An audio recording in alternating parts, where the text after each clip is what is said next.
નમસ્કાર, આપ જોઈ રહ્યા છો CNCC ગુજરાત.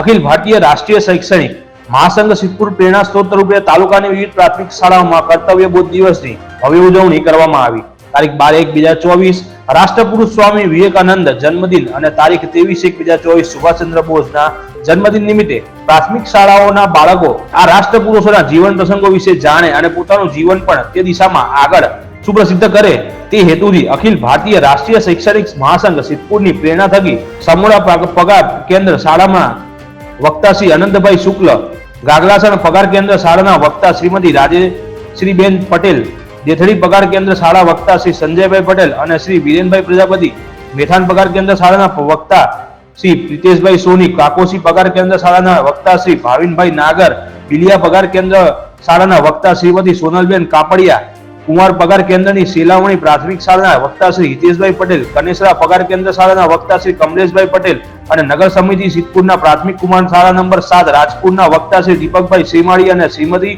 રૂપલબેન ચૌહાણ દ્વારા કુલ 9 પગાર કેન્દ્ર શાળાની અંદર 3000 કરતા વધારે વિદ્યાર્થીઓ SMC શાળાના પરિવાર અને સામાજિક સેવકો સમક્ષ રાષ્ટ્રપુરુષોના જીવન પ્રસંગો વિશેની વાત કરવામાં આવી. તેમજ કેટલીક શાળાઓની અંદર હૃદયસ્થ સ્વામી વિવેકાનંદજી અને સુભાષચંદ્ર બોઝની વેશભૂષા અને પ્રકૃતિ રજૂ કરવામાં આવ્યા.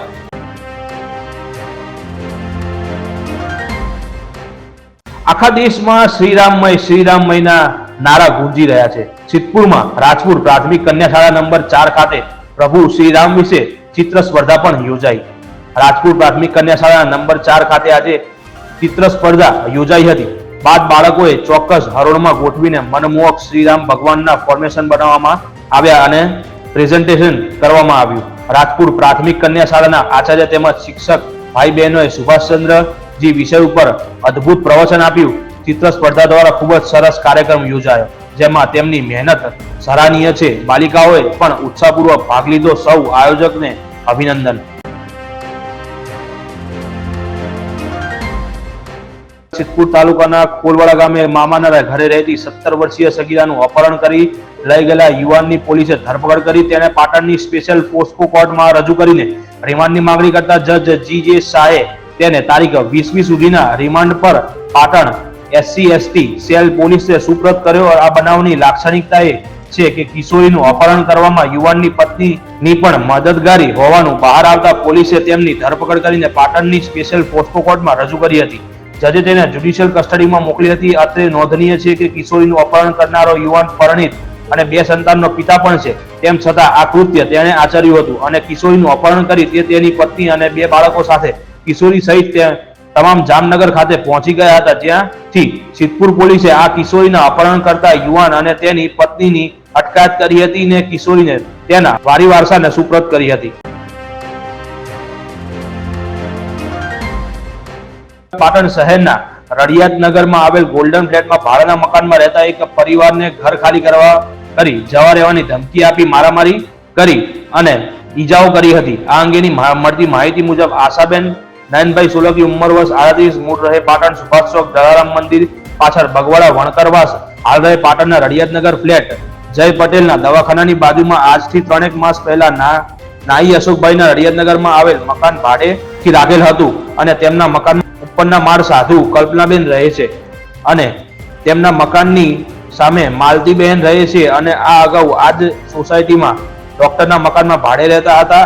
આ માલતીબેન તેમને અવારનવાર આ ડોક્ટરના મકાન ખાલી કરવાનું કહેતા હોય અને તમે બીજે ભાડે રહેવા જતા રહો તેવું કહી હોય, જેથી ઝઘડો ન થાય તે રીતે આશાબેન અને પરિવાર અશોકભાઈ નાઈના મકાનમાં ભાડેથી રહેવા આવેલા અને આ મકાનમાં આવ્યા પછી પણ આ માલતીબેન તેમની સાથે અવારનવાર બોલાચાલી કરતા અને અહીંથી પણ ઘર ખાલી કરી જવા રહેવાનું તેઓ જણાવતા હતા.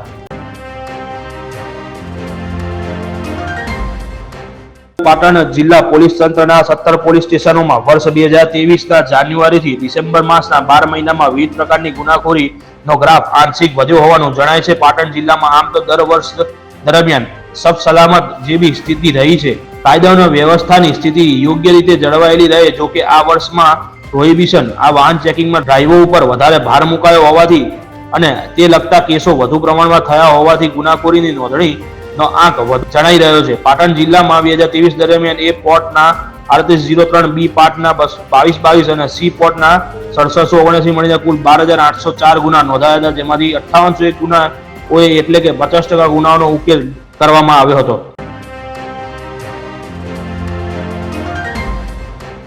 વડોદરામાં બનેલી એક ગોઝારી ઘટના બાદ આખું શહેર તો કહીએ પણ સાથે સાથે ગુજરાત પણ એક શોકમગ્ન થયું છે. એક બાદ એક બાળકોના મૃતદેહ જોઈ શહેરીજનો હિચાકી ગયા છે. ત્યારે હવે 2 મૃતક બાળકીનો અંતિમ વિડીયો સામે આવ્યા છે. સકીનાનો અંતિમ વિડીયો જોઈ તમે પણ ઘણા ભાવુક થઈ જશો.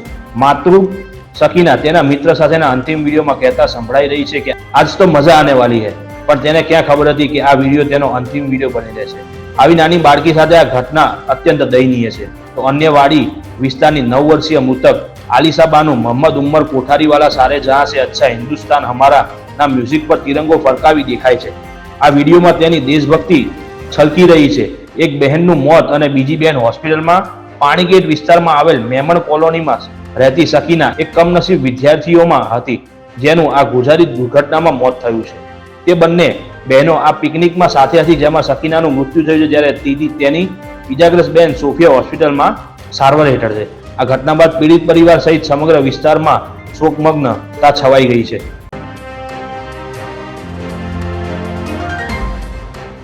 સિદ્ધપુરમાં શાકંભરી નવરાત્રીનો પ્રારંભ. ઐતિહાસિક ધાર્મિક નગરી સિદ્ધપુરમાં અરવડેશ્વર મહાદેવ મંદિર પરિસરમાં શાકંભરી માતાનું સ્થાન મંદિર આવેલું છે.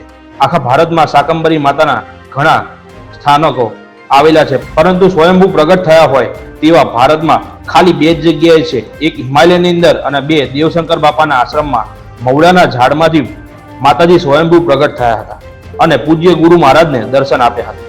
વર્ષના મુખ્ય 4 નવરાત્રી આવે છે. આસો માસ, ચૈત્ર માસ, અષાઢ માસમાં ગુપ્ત નવરાત્રી અને 5 મહિનામાં શાકંભરી નવરાત્રી આવે છે. આ નવરાત્રી પોષ સુદ આઠમથી પૂનમ સુધી હોય છે, જ્યારે બીજી નવરાત્રી એકમથી નોમ સુધી હોય છે. સિદ્ધપુરમાં આવેલ શાકંભરી માતાનું આ બહેનો દ્વારા પૂજન અર્ચન અને સાક્ષાત શાકંભરી માતાનો પાઠ કરતા હોય છે.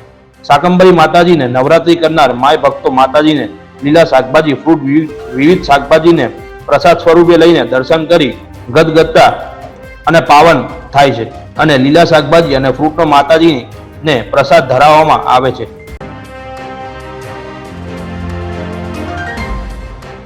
સિદ્ધપુરના મટનના વેપારીઓ 22 જાન્યુઆરીના રોજ મટન માર્કેટ બંધ રાખશે. ભવ્ય રામ મંદિરની પ્રાણ પ્રતિષ્ઠા પ્રસંગે હિન્દુ સમાજની ભાવના સાથે મુસ્લિમ વેપારીઓએ મટનની દુકાનો બંધ રાખવાનો નિર્ણય કરી અનોખા ભાઈચારા અને એકતાને પ્રદર્શિત કરી છે. નગરપાલિકા પ્રમુખ અને પોલીસ અધિક્ષક શ્રી 25 થી વધારે વેપારીઓએ લેખિત પત્રમાં સહી કરીને પોતે માંસ મટનની દુકાનો સ્વૈચ્છિક બંધ રાખવાની સહમતિ આપી છે. હિન્દુ સમાજના લોકોએ મુસ્લિમ વેપારીઓનું પ્રભુ શ્રી રામલલ્લાના અયોધ્યામાં પ્રાણ પ્રતિષ્ઠાના દિવસે માંસ મટન અને નોનવેજની દુકાનો બંધ રાખવાની પહેલને આવકારી સરાહનીય કામગીરી કરી છે. સિદ્ધપુર નગરપાલિકા ઉપપ્રમુખ સોનલબેન ઠાકર દ્વારા ગતરોજ પ્રાંત અધિકારીશ્રીને નોનવેજની દુકાનો બંધ રાખવા આવેદન અપાયું હતું, પરંતુ નોનવેજનો વ્યવસાય કરી રહેલા મુસ્લિમ વેપારીઓ સ્વયં દુકાનો બંધ રાખી રામ ઉત્સવમાં પોતાની ભાગીદારી દર્શાવી સરાહનીય એકતા વ્યક્ત કરી છે, જે બદલ તેનો અભિનંદનને પાત્ર છે.